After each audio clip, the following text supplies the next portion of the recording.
Good afternoon. I'm David Ferriero, the Archivist of the United States. Hi. It's a pleasure to welcome you here to the William G. McGowan Theater, and a special welcome to those of you who are joining us by YouTube today. Today our guest is a man with some dangerous ideas about some of the major issues of the day, such as First Amendment rights, taxes, the court's role in interpreting laws, economics, and conspiracy theories. Whether you agree with him or not, you'll probably leave here today thinking about some of these things. Before we get to today's guest, I'd like to tell you about several programs coming up this week in this theater. On Wednesday, September 10th at noon, our guest will be historian Edward Baptist, who will discuss his book, The Half Has Never Been Told, Slavery and the Making of American Capitalism.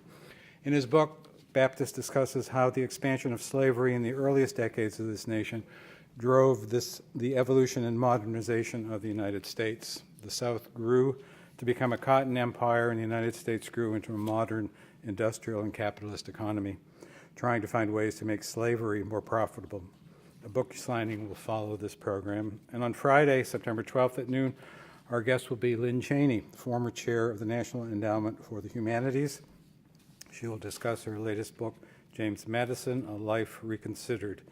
Madison is often called the father of the Constitution, and his views, as presented in the Federalist Papers, helped shape the nation we live in today, and a book signing will follow that program also. To learn more about these and all of our programs and exhibits, consult our monthly calendar of events. There are copies in the lobby, as well as sign-up sheets. And another way to get more involved in the National Archives is to become a member of the Foundation for the National Archives.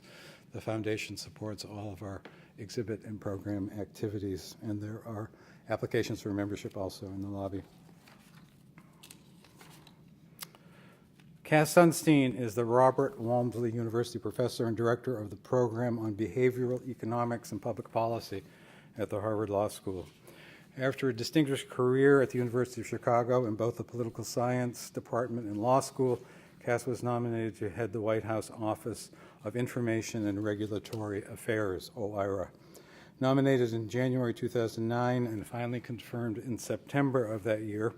And if you want to get an up-close and personal look of what that confirmation looks like, check out Cass's book, Simpler. OIRA is a federal office established by Congress in the 1980 Paperwork Reduction Act and is part of the Office of Management and Budget. And their mandate was expanded during the Clinton administration to enhance planning and coordination with respect to both new and existing regulations, to restore integrity and legitimacy of the regulatory review and oversight process, and to make the process more accessible and open to the public.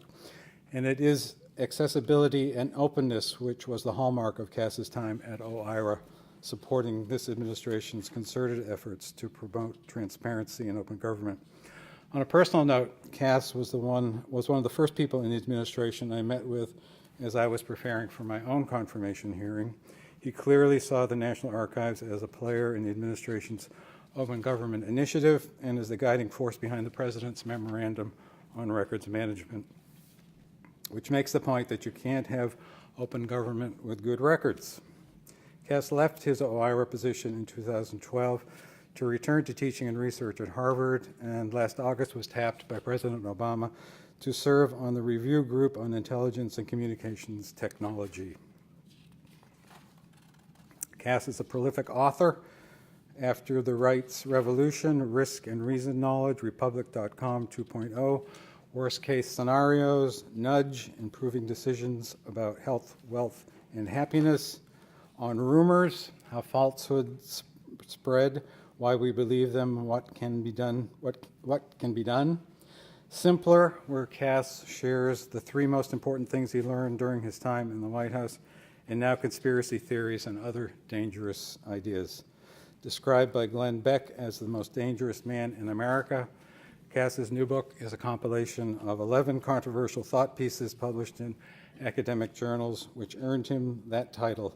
From animal rights to laws of happiness, from new progressivism to minimalism, from conspiracy theories to trimming and more.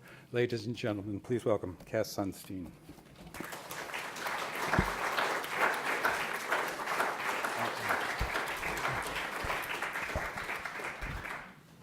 Well, thank you so much for coming. Special thanks to David, who has done a phenomenal job serving the United States and open government and really good records management, as we often have thought and said, is the backbone of open government. And there's actually a connection between that and my topic today. So really hats off to what happens under his watch. I'll tell you the origins of this, in some ways, unlikely project. In Colorado a few years ago, I worked with some colleagues to try to figure out what happens when people talk to each other. And what we did was we got people in Colorado Springs, which is a pretty conservative place, to deliberate together in small groups about climate change, about same-sex unions, and about affirmative action. We recorded their views before they started to talk, anonymously. We had them deliberate to a group verdict on those three issues to figure out what they thought as a group, and then to figure out what they thought, to ask them to speak anonymously about their views after deliberation. Now, while we were doing this in a conservative area, Colorado Springs, we were doing exactly the same thing in a liberal area, Boulder, on the three issues: climate change, affirmative action, same-sex unions. What do you think would happen when the Colorado people talked with one another in conservative groups and also in liberal groups? Okay, here's what happened. The people in Colorado Springs started out pretty conservative on the three issues, but also there was a degree of diversity on the issues. After they talked to one another in their private anonymous statements of view, they ended up much more extreme and much more cohesive on all three issues. So while they were skeptical about affirmative action and climate change before they started to talk, after they started to talk, they really disliked affirmative action, and they thought climate change should not be addressed through an international agreement. With the liberals in Boulder, Colorado, exactly the same thing happened. As they started to talk with one another, they became more extreme in their commitments, more confident, and more unified. So what happened, and this was a surprise to me, I confess, is that while the people in Boulder and the people in Colorado Springs were, on average, not that far off before they started to talk, after their internal discussions among like-minded people, Colorado Springs went way to the right, Boulder way to the left, and the groups were very far apart. Now, I think that is a microcosm, really, for what is happening, at least in some parts of the social media and the United States, every hour of every day, where like-minded people speaking with one another end up more cohesive, more confident, and more extreme as a result of their internal discussions. So that's one avenue into this. Another avenue into this is that the issue of conspiracy theories, and I'll say a little bit about this as we go on, is not only of interest in its own right, it tells us something about the formation of beliefs, political and otherwise, in general. So if you take false conspiracy theories, and of course a number of them are true, but if you take false ones, and you wonder, why do people believe these theories when they are intelligent and mentally stable? You can have an inroad into the formation of beliefs generally. And to get a little bit ahead of the story, many of the things we believe, in fact, most of the things we believe, we lack direct sensory knowledge of. We know that our house looks a certain way, and we know that our family members are a certain way. We know those things for sure. But whether George Washington existed, whether the Earth is round, whether Mars is real, these are things which we don't have at least direct sensory knowledge of. We know, and we do know them as much as we know most things, because of credible reports from people whom we trust. And that is human life, isn't it? And belief and disbelief in conspiracy theories has a lot to do with that, I'll be suggesting. Okay, this book has turned out to be more timely than I anticipated. Conspiracy theories are indeed all around us. A poll in 2013 found that a significant percentage of people in the United States believe that climate change is a hoax and a product of the thinking of conspiracy-minded types. Significant numbers of people all over the world believe that the 9/11 attacks were done by the United States or by Israel. We can think of examples involving prominent political figures in the United States, whether they're Republicans or Democrats, where hundreds of thousands and possibly millions of people believe that they are behind or associated with some terrible conspiracy. Okay, where do conspiracy theories come from? It's tempting, and now I'm going to turn to the text if you would, so I make at least fewer errors than I otherwise would. It's tempting to think that the conspiracy theories come from some sort of emotional or other difficulty, maybe a lack of education, maybe some kind of individual pathology. That's not really right. We don't have a lot of evidence for that. We do find, however, that there are differences in people's propensity to accept conspiracy theories. So the first point to emphasize is that some people are conspiracists and others aren't, and probably a little internal introspection can give you a quick signal about which one you are. In fact, the best predictor of whether a given person is going to accept a conspiracy theory is whether they accept other conspiracy theories. People who think that the FBI killed Martin Luther King are especially likely to think that climate change is a hoax. More striking, research suggests that the tendency even extends to beliefs in mutually contradictory conspiracy theories, so that those who believe that Princess Diana faked her own death are also more likely to believe that she was murdered. Those who believe that John Kennedy fell victim to an organized conspiracy are also more likely to believe there was a conspiracy behind the success of the Red Bull energy drink. A conspiracy theory that was invented purposely for the purpose of a social psychology study. So we do know that there are conspiracist tendencies, but putting that to one side, I think we need to get away from individual psychology and instead to how information travels. There's a brilliant paper from a few years ago by a psychologist named Russell Harden with a fancy name for a simple concept, I think. The name is the crippled epistemology of extremism. And what Harden urges is that when people know things that are false and extreme, it's often because their epistemology, their knowledge base, is crippled because everything they've heard goes in one direction and it's wrong. So when people hold extremist beliefs, Harden urges, and the extremist beliefs aren't consistent with reality, it's because they're subject to an information flow which drives them in a not-so-good direction. Now turn, if you would, to the study with which I began, our Colorado study involving climate change, same-sex relations, and affirmative action, and kind of give that a conspiracy theory twist and ask, why is it that intelligent people who don't have a particular propensity to believe conspiracy theories will end up thinking something that's false and that puts a spotlight on actors who conspired together to make something terrible happen?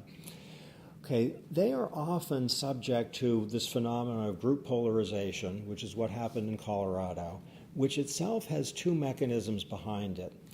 In Boulder, what happened was the liberals talking with one another were hearing a lot of things about the scariness of climate change and the necessity for affirmative action. Now, bracket the question whether what they were hearing was justified or not. There was an informational skew in the pool of points that they were subject to. Yes? By definition. This was a liberal group, so they were going to be hearing a lot of liberal arguments. So too in Colorado Springs, there was an informational skew in the sense that they were hearing a lot of points about why same-sex unions weren't a very good idea, potentially dangerous, and a lot of things about the evils of affirmative action. If they're listening to one another, and human beings do, then they will pick up on those arguments, and those arguments are going to move them in a direction that's more extreme. Now, if we give this a twist to think of whether climate change is a hoax, whether the 9/11 attacks actually happened, whether in some nation that's unfriendly to the United States, it's accurate to think that their unfriendliness is justified. If there's an initial disposition to think those things, they're going to be hearing a lot of arguments in favor of that position, and that will naturally move them in the direction of more extreme belief. Yes?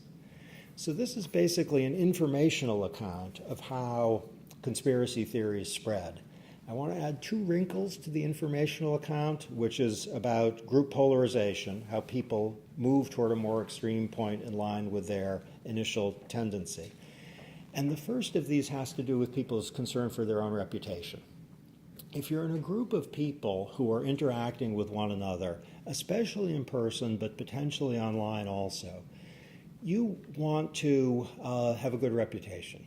You want them to think well of you.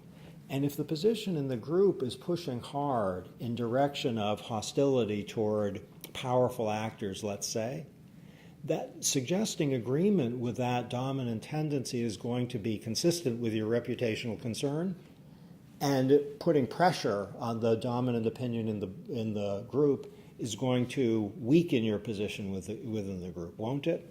So even if your concern is in part for truth, your presentation of what you think will be skewed by your concern for your own reputation.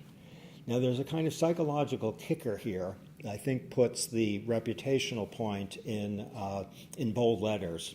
Here's the point.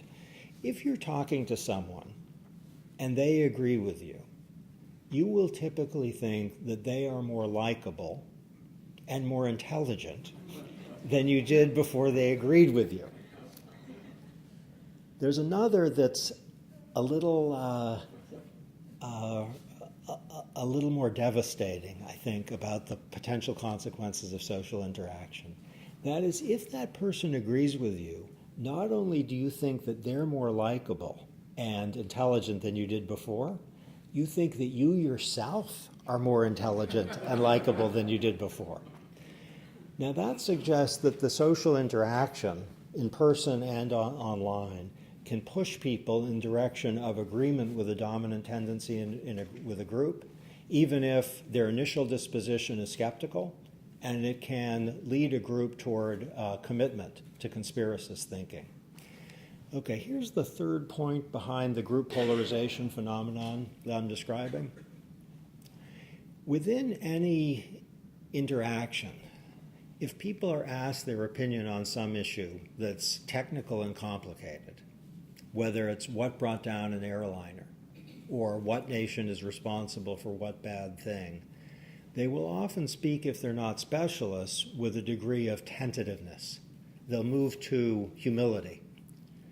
Now suppose within that group, their initial tendency is corroborated by the agreement of seemingly credible others. Their caution is softened by virtue of the fact of corroboration. And that weakens the moderating force of humility, thus leading people towards greater extremism.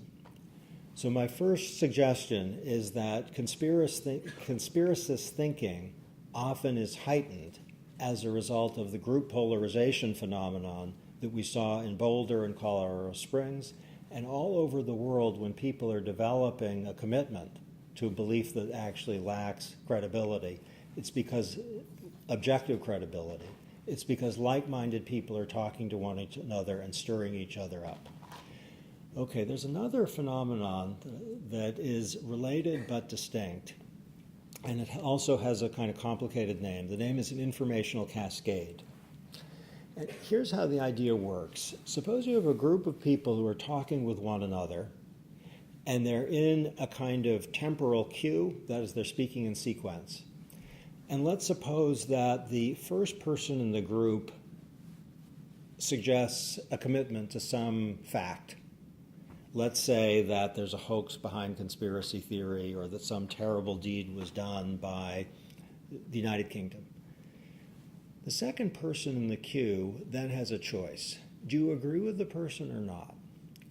Now, if the second person in the queue, and I'm hoping this is mapping on to political or other discussions that are kind of familiar from everyday life, the second person in the queue will think either I'm going to agree with that person or I'm not. And if the person doesn't really know the truth, that is, the person is either in equipoise or just facing the issue for the first time, the likelihood is that the person will find that original statement credible enough to justify assent. And then we have two people in a temporal queue who are agreeing that the United Kingdom is responsible for something terrible. Then there's a third person, and this is a stylized example of what happens all the time, a third person in the queue who's confronted with a unified view of, let's say, Albert and Barbara, which is accusing the United Kingdom of something terrible. The third person now has some informational pressure on his back, doesn't he? That Albert and Barbara both think this thing, and then this third person, Charles, will have to either have courage or knowledge to justify disagreement with them. And if they're in a group that has some sort of dynamic, such that Charles has to say whether he agrees with Albert and Barbara, chances are, under not unreasonable assumptions, that Charles will rationally say, I think that too. And we actually know that this happens from studies of jury behavior, where a third juror in a queue who has said privately, I think the defendant is innocent, will sometimes say, when the Albert and Barbara have said guilty, guilty. And then when asked, why do you think that afterwards, the person who switched his view simply by virtue of having heard the first two speakers will say it's obvious, guilty, even though his own independent judgment was otherwise. Now, once you have three people in the queue, A, B, and C, all saying that the United Kingdom is responsible for something terrible, then a third person, Douglas say, is under a lot of informational pressure to self-silence. The informational cascade is often responsible for the rise of conspiracy theories, especially when there's someone, let's call it a conspiracy entrepreneur, who has started the conspiracy either because of some ideological commitment or because of some personal goal, which may be fame or attention. Then you can get something going like crazy. Okay, if you followed me on group polarization, the Colorado Springs Boulder study, which I'm mapping onto the conspiracy theory situation, I think you'll be able to see that the informational cascade that I've described has a sibling, which is the reputational cascade. And it looks very similar to the informational cascade, except that the Barbers and Charleses and Douglases of the world are responding not to their own belief that the earlier speakers were right, but are responding to their own fear that if they don't speak out in agreement with the emerging wisdom, so to speak, of the group, they will face some sort of reputational sanction, which at the modest point would be a little more dislike. At the less modest point would be actual physical threat, which often happens in groups that have conspiracy theories which are most dangerous and threatening to the United States. In those groups, the third and fourth and fifth speakers or actors in a queue self-silence, not because they actually agree or speak out in accord with the conspiracy theory, not because they have much of a inside their heads commitment to it, but because their personal risks are severe. Okay, so now we have group polarization as an explanatory factor, we have informational cascades as an explanatory factor, and we have reputational cascades as an explanatory factor, all parasitic on the understanding that some people have conspiracist predispositions, just a fact. Okay, I want to mention just one further point by way of getting the mechanisms out, maybe one and a half. Okay, the full one point has to do with a psychological mechanism which helped get Daniel Kahneman the Nobel Prize in 2002. And it's called the availability heuristic, which is also maybe too jargony to be ideal. But the notion is, if people are asked to make a probability judgment, they often focus on whether an event readily comes to mind. So if you're asked how many words on a random page have as the last three letters ing, you might well say a large number, because it's easy to think of ing ending words. If you're asked how many words on a random page have as the second to last letter n, you might not say that many. A lot of people don't say that many because it's a little cognitively trickier to come up with words that have as the second last letter n. So some people will say more ing words on a random page than n, though that can't be true, right? Every ing word is a second to last letter n word, and there are plenty others, of which one is and itself. Okay, that's ing words are available. Now, more people tend to think that more people die of homicide than suicide. The opposite is true. It's because homicide deaths are cognitively available, suicide deaths typically less so. And availability can lead our minds astray by making for probability judgments that aren't quite right.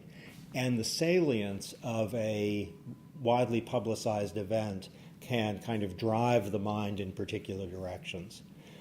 Okay, what I want to suggest here is that conspiracy theories are often building on the availability heuristic, meaning a salient event which triggers either confusion or outrage or fear, and whose outlet is a conspiracy theory.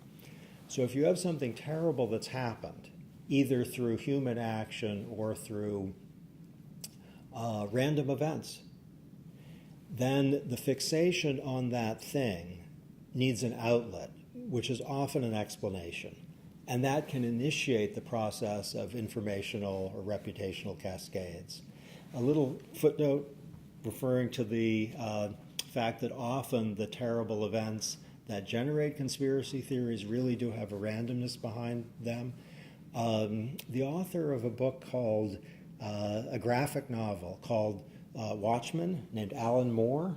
Those of you who are graphic novel fans will know this as an iconic book. And Alan Moore is the kind of genius of the modern era of graphic novels. And he's not, I think one wouldn't describe him as a member of the establishment. That's not how you describe him. He's himself iconoclastic in multiple ways. And he apparently spent a few years studying conspiracy theories, and which you might think, given his imagination, he'd be drawn to. And his conclusion was that the conspiracy theories just aren't right. I'm going to put it less eloquently than he did, because conspiracy theories miss the extent of randomness and coincidence in the world, which often drives events. Okay, so there's availability, meaning events, which trigger conspiracy thinking. And now I'll give you the half of the final little bit of conspiracy theories. I've tried to attribute conspiracy thinking to information flows and reputational concerns within groups. But how do groups form, and why don't they have the requisite diversity? Okay, one reason often is a leader who is imposing social sanctions on people who depart from the group's orthodoxy. That's clear. But one reason also has to do with selection in and selection out. So as you get people selected into groups, particularly dangerous groups, but also groups that are harmless but obsessed, there are people who are filtering into groups and people who are selected out of groups either through their own volition or involuntarily because they are in some respect infidels. And that suggests that the process of group polarization, which is most intense if like-minded people are talking to one another, has a natural fuel, which is the process of selection in and selection out. As people who are skeptics or unsure leave the group, then the social influences that move the group toward more extremism are heightened, aren't they? Because the people who aren't sure aren't there anymore. And that creates like a tight knot of believers. Okay, a couple qualifications and then a concluding note. I haven't said anything about what should be done about conspiracy theories. The greatest safeguard against false conspiracy theories is an open and democratic nation. So there's something perfect about delivering these remarks at the National Archives, insofar as there are open processes and requirements of transparency. Then the informational base for conspiracy theories that are false is severely compromised, which is why you see often in societies that are authoritarian and unfree, where openness isn't allowed, a kind of flowering of conspiracy theories, not at all from crazy people, but from people who rightly can't trust their government and don't know what's true, and develop a theory which is not less plausible than a range of other theories just because they don't have an informational base on which to build. So the remedy number one for the rise of false conspiracy theories has its roots in our First Amendment and the panoply of liberties that the First Amendment is associated with. The other point is I haven't said anything about particular conspiracy theories. So I don't mean to say that any particular one is right or wrong. I have my views on some of those, but that is independent of the theory of the paper. Okay, a few closing words. Here you go. These are the closing words of this particular chapter. Some people have a propensity to accept conspiracy theories as reflected in the finding that people who tend to believe one are likely to believe in another, even if the two are in direct contradiction. Many people who accept conspiracy theories, at least if they're false, suffer from a crippled epistemology. Their beliefs are a function of what they hear, which is a way of saying they are fully rational. They are responsive to what they're hearing. For that reason, isolated social networks are breeding grounds for conspiracy theories. In some cases, the theories help to fuel violence all over the world, and we are seeing it. To reduce the risk, it's indispensable first to understand how those theories arise and why perfectly reasonable people, not in any deep sense different from others, come to hold them even if they're palpably false. Conspiracy theories that are false are, of course, an extreme case, but an understanding of the mechanisms that lie behind them helps shed light on the formation of political beliefs in general and on why some of those beliefs go wrong. Thanks.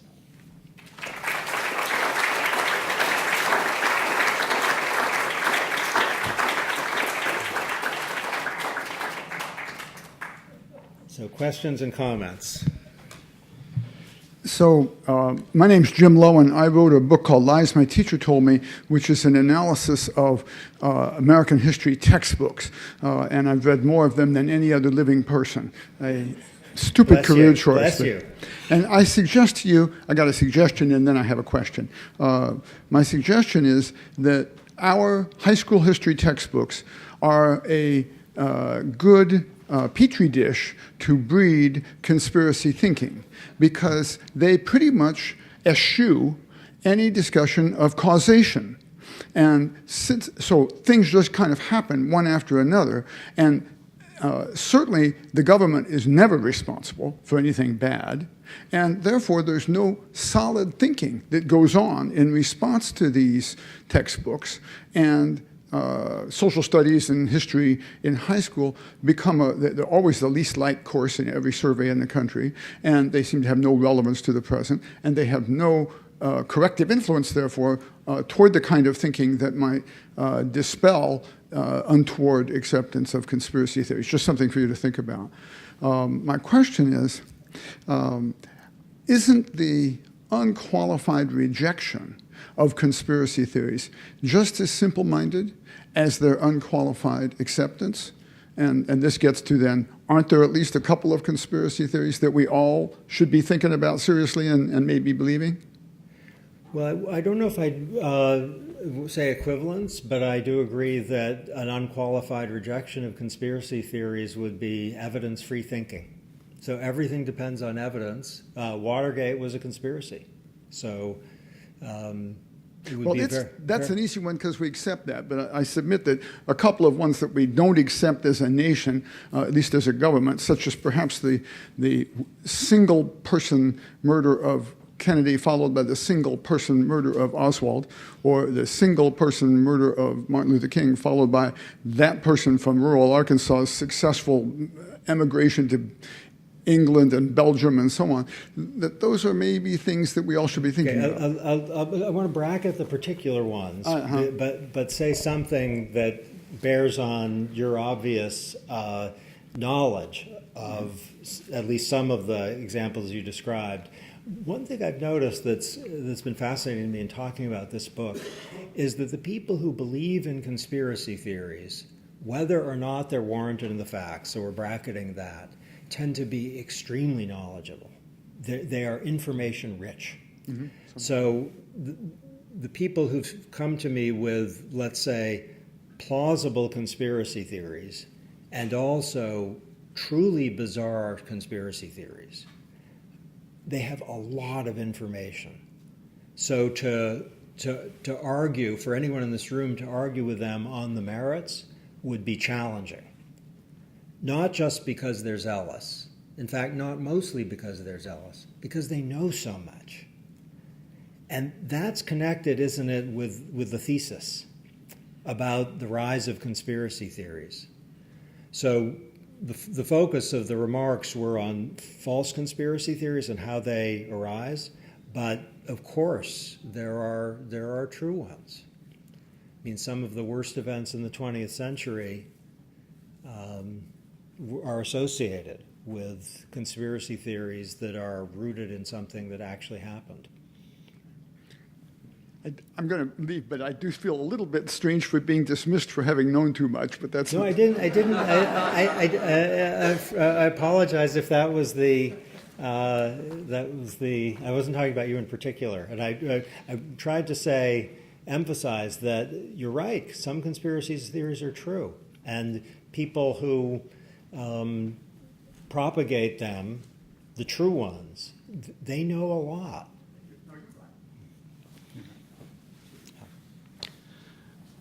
Well, you know, I have to borrow from your talk this morning when you said conspiracy theories which are dangerous or threatening to the United States.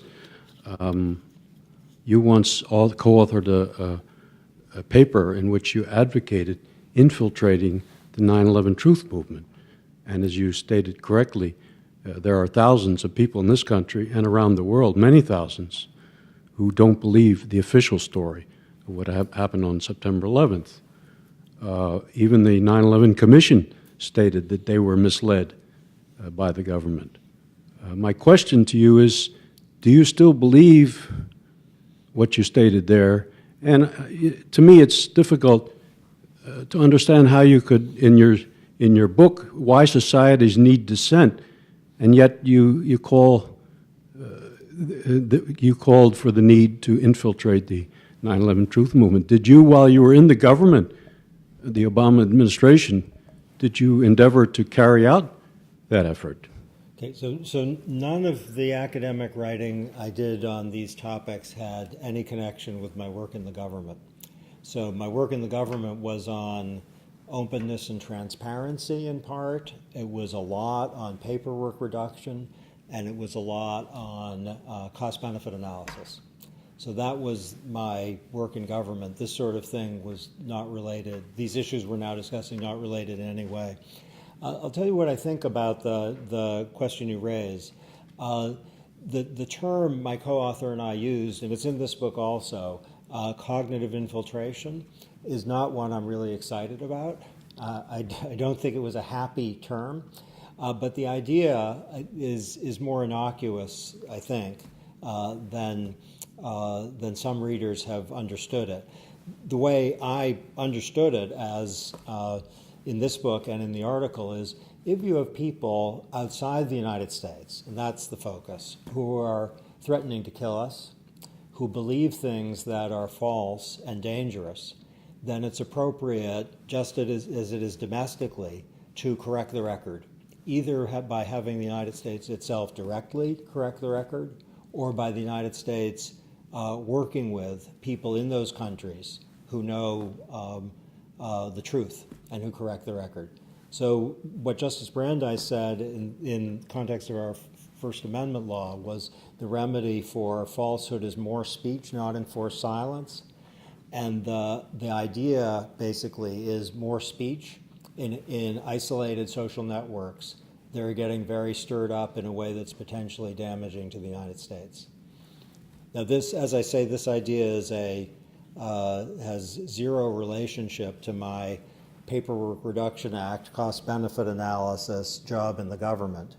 But the idea is a natural outgrowth of the claim that when people in a nation, and you can take your pick, are actually dangerous to the United States, but they're often young people who are being stirred in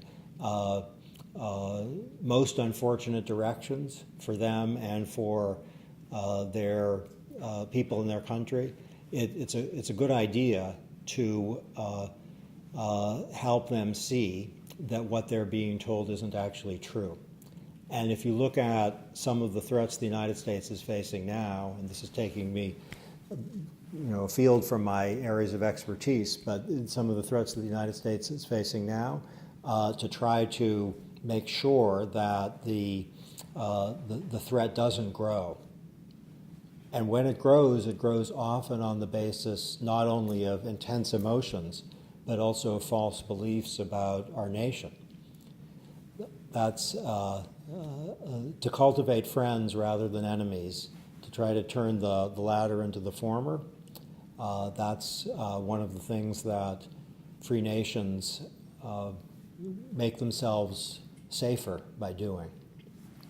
I would simply add that it's really become clear to myself and many others that the official story, whether it's this government or other governments, the official story of vast number of key events in our history always turn out to be false. Well, I think they can't always turn out to be false. It can't be that. You will agree they often turn out to be false. Well, I wouldn't. I think on 9/11, I don't think what you think, but they sometimes turn out to be false, which is one reason why freedom of speech is essential, and openness and transparency are safeguards against false conspiracy theories, and they also are, and I think you'll find this congenial, they're ways of bringing to light conspiracy theories that actually turn out to be true. In Watergate, a free press, system of free speech was indispensable. Thank you. Question about wisdom of crowds. That how does that sort of compare with your more specific look at conspiracy? And does the whole discussion of the wisdom of crowds sort of give a patina of acceptability because you now have a group saying, we're our group and we believe this and there's so many of us and we must be right? Okay, it's a fantastic question. So if we asked a large group of people how much I weigh, the average answer is going to be extremely accurate. That's just kind of an apparently magical truth about crowds. And one reason Who Wants to Be a Millionaire, the old TV show, which I gather is going to be a new TV show, why, if you ask the studio audience, I guess what it thinks, the plurality answer, the majority answer is scary good. Even though when you call your lifeline, who's often like your expert friend, it's not scary good, it's pretty good. Now what's going on there? And this is directly responsive to the question. There's some old arithmetic done by a social theorist named Condorcet, who said if you take a group of people whose average member is more likely to be right than wrong, the likelihood that the majority of the group will be right grows to 100% as the group gets bigger. So if you take 5 people and the average member is more likely to be right than wrong, the likelihood that the majority is right is going to get arithmetically higher as that group expands from 5 to 10 to 50 to 100. And by the time they're at 50,000, if each of them is 70% likely to be right, the likelihood that the majority is going to be right, it gets really, really high. And that's the kind of mechanism. That's the core of the mechanism behind the wisdom of crowds. But what Condorcet, the French theorist, noted was if the average member of the group is more likely to be wrong than right, then the answer flips. Then the likelihood that the crowd gets it wrong expands to 100% as the group gets bigger. So the wisdom of crowds depends on a number of conditions, one of which is that there be either a majority or plurality of correctness in the group at the beginning, and also that their judgments are independent. So the mechanisms I was describing are ones of social interaction which can move people in not good directions. And once those social interactions are occurring, we're outside of the wisdom of crowds framework. We're into something else. And if the group members have a predisposition to be wrong, then the whole account falls apart. It's in the mirror.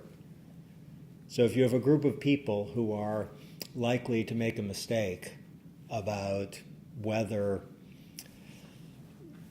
Abraham Lincoln was the X number president or the Y number president, then the group is just going to get it wrong.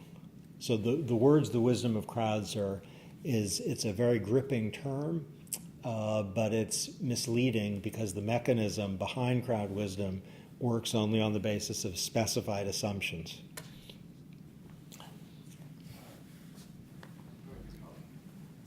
On? I can't tell. Yeah. So I wanted to come back to something that you said at the very beginning. That is, we believe that Washington existed or that Mars is there based on authority.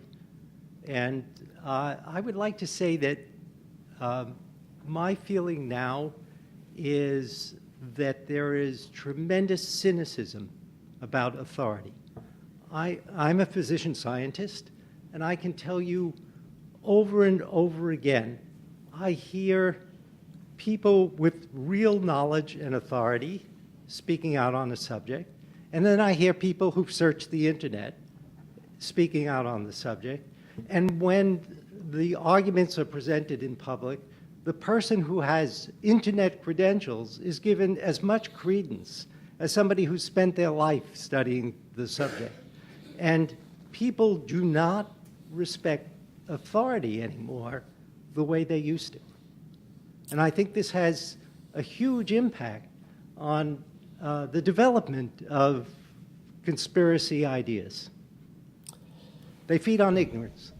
Okay, well, there's a lot there. So there's undoubtedly considerable truth in it, and let me underline where I'm sure you're right. As you talk about science and physicians, think about vaccinations, where a number of people think, inconsistent with what I understand to be the body of evidence, that certain vaccines are very risky to take when it's more risky not to take them, and they're not trusting the science. So that's a point. Here's another point for you. If people believe something very firmly, and then they are given an apparently credible correction by a source that really should have authority, not infrequently they will become more committed to their original belief. So this is the case of the backfiring correction, where if you put people's deeply held beliefs under grave pressure, not infrequently their response will not be to say, oh, maybe I'm wrong, but instead to believe it even more firmly. And you can think of why this might be. It might be because of emotional intensification when your identity in a way is on the line, or it could be not emotional. You just think, why would they deny it if it's not true? Which is in some circumstances a reasonable thing to say, and in some cases kind of wild. So that's completely right. What I don't know is whether the level of trust in scientific authority, for example, is lower than it was 20 years ago or 40 years ago. So that's a scientific question, yes? And I just don't know the science on it. It is undoubtedly true that the internet has the beautiful feature that you can find out what the experts think in a minute, but you can also find out what apparent experts think, not a minute, a second. You can find out what apparent experts think in the same second, and you can see maybe some apparently credible person disagreeing with another apparently credible person, and then I think that's what you're capturing.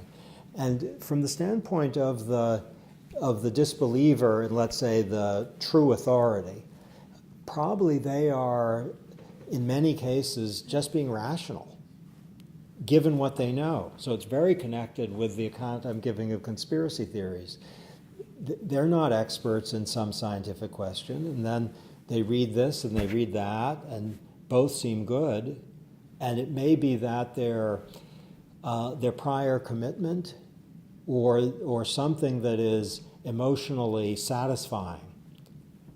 And it can be, the priors are so important to whether things are credible or not, where your prior belief before you read the stuff, where it might be either you just have a judgment where one is consistent with it and the other isn't, and of course you're going to believe the thing that's consistent, or one is emotionally calming or energizing, and calm and energizing are both good, and the other is disturbing or makes you feel tired. You don't like either of those, if you're with me, so you go with the calming and the energizing rather than the disturbing and tiring.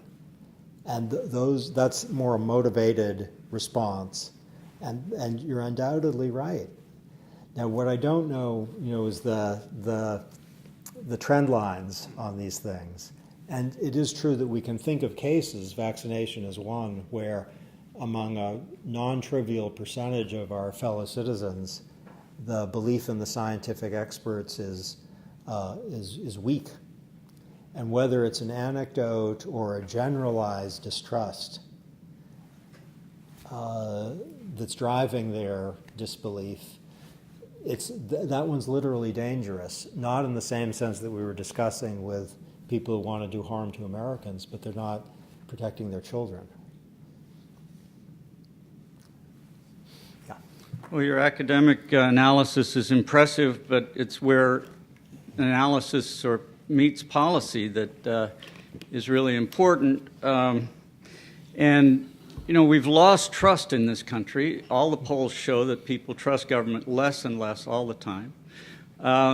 And I ask, what are conspiracy theories?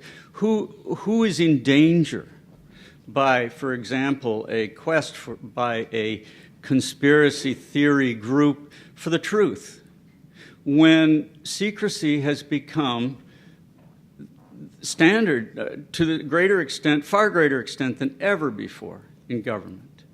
And so when prior to your becoming engaged in policy, you had written this statement that it was a good idea to infiltrate, and disrupt perfectly legal groups that were seeking the truth in a time when cover-ups were self-evident.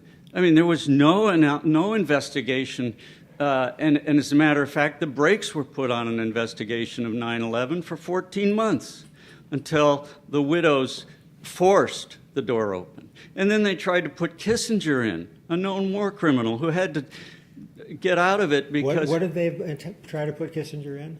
As the head of the 9/11 Commission, before they put Zelikow, a known administration ally, in as the head of it.